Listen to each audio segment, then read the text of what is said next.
안녕하세요. 오늘은 레위기 23장을 좀 깊이 들여다볼까 합니다.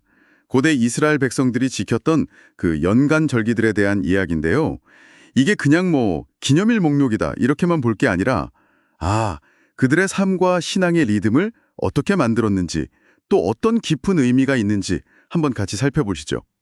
자, 모든 리듬의 시작은 역시 매주 돌아오는 안식일 아니겠어요? 엿새는 일하고 하루는 온전히 쉬면서 거룩한 모임, 그러니까 성회를 가지라는 명령. 네, 맞아요. 그게 삶의 기본 박자가 되는 거죠. 아주 중요합니다. 그리고 이제 연간 절기로 넘어가면 첫 시작이 유월절하고 무교절이에요. 첫째 달, 딱 정해진 날에 지키는데 특히 무교절에는 7일 동안 누룩 없는 빵, 그러니까 무교병을 먹어야 했잖아요. 네. 근데 왜 하필 누룩 없는 빵이었을까요? 이게 좀 궁금해요. 그거요. 좋은 질문인데요. 이 누룩 없음이라는 게 사실 여러 의미가 있어요. 뭐랄까, 가장 직접적으로는 그 이집트 탈출할 때 상황이 엄청 급했잖아요.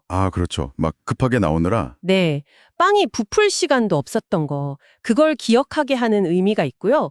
또 다른 한편으로는 성경 다른 데 보면 누룩이 종종 죄나 부패 이런 걸 상징하기도 하거든요. 아하. 그래서 순결함, 죄 없음 이런 걸 나타낸다고도 해석할 수 있죠.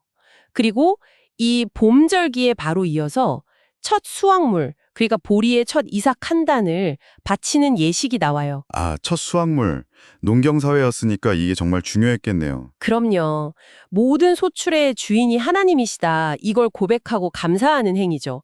근데 여기서 진짜 흥미로운 점은 이 첫 이삭단을 바치기 전에는 아무도 그 해에 새 곡식을 먹으면 안 됐다는 거예요. 와, 정말요? 네. 그러니까 감사의 표현이 그냥 마음만이 아니라 실제적인 순종으로 딱 연결되는 거죠. 그렇군요. 자, 그 첫 이삭을 바친 날부터 시작해서 50일을 세워서 지키는 절기가 또 있잖아요. 오순절. 네, 오순절이죠. 근데 이때는 좀 특이해요. 무교절이랑은 완전 반대로 누룩을 넣은 떡 2개를 이렇게 흔들어서 바치라고 되어 있더라고요. 맞습니다. 이건 또 무슨 의미일까요? 앞이랑 너무 다른데요? 네, 바로 그 점이 사실 핵심이에요. 무교절에 누룩 없음이 어떤 이상적인 순결함 혹은 새로운 시작 이런 걸 상징했다면 오순절에 누룩 넣은 떡은 우리의 그 일상적인 삶, 어쩌면 좀 불완전하더라도 그 안에서 드려지는 감사 이런 걸 의미한다고 볼 수 있어요. 아하, 일상 속의 감사. 그렇죠. 완전한 첫 열매인 보리 이후에 우리의 일상 속에서 거두는 수확, 즉 밀 추수에 대한 감사인 셈이죠. 그리고요, 이 감사절개 규정 맨 끝에 보면 정말 중요한 사회적인 명령이 하나 딱 붙어 있어요. 사회적 명령이요? 어떤 건가요? 이거예요. 너희 땅 곡식을 벨 때 밭모퉁이까지 싹 다 베지 마라. 떨어진 이삭도 죽지 말고. 남겨두라는 거군요. 네, 가난한 사람하고 너희 중에 거류하는 외국인들, 그 사람들을 위해서 남겨두라 이거예요. 개인의 신앙적인 감사가 그냥 개인에게서 끝나는 게 아니라 공동체, 특히 그중에서도 가장 약한 사람들에 대한 구체적인 책임으로 곧바로 이어지는 구조인 거죠. 와, 하나님께 대한 감사가 이웃사랑으로 그냥 바로 연결되네요. 그렇죠. 예배하고 정의가 분리될 수 없다. 이걸 아주 명확하게 보여주는 거예요. 강력한 메시지죠. 이야, 정말 인상 깊네요. 자, 이제 달력은 가을로 넘어갑니다. 7째 달, 첫날은 나팔을 불어서 기념하는 날이고 이것도 쉬면서 성회로 모이라고 되어 있어요. 이 나팔 소리는 뭘 의미했을까요? 여러 해석이 있는데 새로운 시작을 알리는 신호라거나 아니면 곧 다가올 아주 엄숙한 날 속죄일을 준비하라는 예고 또는 하나님의 다스리심, 왕 되심을 선포하는 소리 이런 식으로 이해들을 하죠. 그리고 바로 열흘 뒤에 말씀하신 그 연중 가장 경건하고 엄숙하다는 날, 속죄일이 오는군요. 네, 맞습니다. 속죄일. 속죄일은 진짜 이름만 들어도 무게감이 느껴지는데 스스로 괴롭게 하라는 명령이 있더라고요. 이게 구체적으로 뭘까요? 금식 같은 건가요? 네, 보통은 금식을 포함해서 자기 성찰, 또 회개 이런 걸 의미한다고 봐요. 개인의 죄만이 아니라 공동체 전체의 죄를 하나님 앞에서 다 내어놓고 속죄하고 그래서 다시 정결하게 되는 날인 거죠. 공동체 전체의 정결. 네, 그래서 이날 규례를 안 지키면 백성 중에서 끊어진다 이런 경고까지 있을 만큼 공동체의 어떤 존립이나 하나님과의 관계 회복에 있어서 정말 핵심적인 날이었어요. 그렇군요. 근데 그 엄숙한 속죄일이 지나면 분위기가 또 확 바뀌는 것 같아요. 바로 초막절을 기다리고 있잖아요. 네네, 초막절. 아주 기쁨의 절기죠. 7일 동안 이어지는데 즐거워하라는 말씀도 있고 특히 초막에 거주하라는 아주 독특한 지침이 있어요.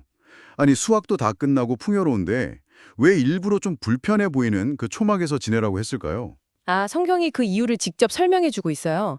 뭐냐면 옛날에 이스라엘 백성들이 이집트에서 나와서 광야 지날 때 하나님께서 그들을 초막, 그러니까 임시 거처에 살게 하셨던 그 일을 대대로 기억하게 하려고 그런다는 거죠. 아, 광야 생활의 기억이군요. 네, 말씀하신 것처럼 풍성한 수확을 거둔 후에 일부러 그 임시 거처인 초막에 머무는 거예요. 이게 모든 풍요를 주신 분이 하나님이심을 기억하고 우리가 얼마나 하나님께 의존적인 존재인지를 다시 한번 되새기는 아주 강력한 영적 훈련이었던 거죠. 과거의 어려움과 현재의 은혜를 동시에 기억하는 거네요. 맞습니다. 그리고 그 모든 시간 속에 함께 하셨던 하나님의 돌보심, 이걸 채워라는 시간이었던 셈이에요. 들어보니까 레위기 23장은 그냥 단순히 옛날 절기 목록이 아니라 뭐랄까 안식, 감사, 또 성찰, 기쁨, 그리고 이 모든 걸 아우르는 공동체적인 책임까지 이런 가치들을 시간이라는 주기 속에다가 잘 녹여낸 마치 삶의 거룩한 리듬을 위한 악보 같다는 느낌이 드네요. 오, 정확한 표현이십니다. 특히 이 절기들이 그냥 한 번 하고 마는 게 아니라 영원한 규례라고 계속 반복해서 명시된 점이 중요해요. 시대는 뭐 많이 변했지만 이 절기들이 담고 있는 핵심 가치들 있잖아요. 네네. 기억, 감사, 쉼. 그렇죠. 기억, 감사, 쉼, 성찰, 그리고 나눔. 이런 것들은 오늘날 우리에게도 여전히 너무 중요하지 않을까요? 청취자분들께서도 한번 오늘 내 삶 속에서 혹은 우리가 속한 공동체 안에서 이런 거룩한 리듬을 어떻게 만들고 지켜나갈 수 있을지 잠시 생각해 보시면 참 좋겠습니다. 네, 과거의 규례가 현재 우리에게 던지는 질문을 한번 고민해 보는 것도 의미가 있겠네요. 맞습니다. 어쩌면 이 오래된 지혜가 이 바쁜 현대사회를 살아가는 우리에게 정말 예상치 못한 어떤 통찰을 줄 수도 있을 거라고 생각합니다.